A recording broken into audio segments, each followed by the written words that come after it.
Yeah, welcome back to the channel. In this video, I'm going to create a quick in-depth end-to-end comparison review about this stock trading platform called Moomoo and Robinhood. So let's quickly dive into it. So talking about Moomoo is designed for serious traders who want advanced tools like free level 2 data, deep analytics, paper trading, and access to UX and international market.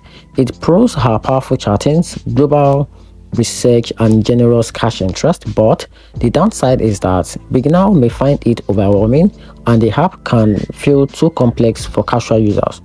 Robinhood, on the other hand, shine with its simplicity and beginner-friendly design. It offers commission-free US stock, ETFs option, and crypto with a sleek app and fractional shares. Its pros include easy of use, quick setup, and integrated crypto, but it lacks advanced tools, intentional stock, and hides some features behind a paid gold plan. Here, my conclusion: pick Moomoo for advanced trading and global access, or go with Robinhood if you value simplicity and want a beginner-friendly way to trade.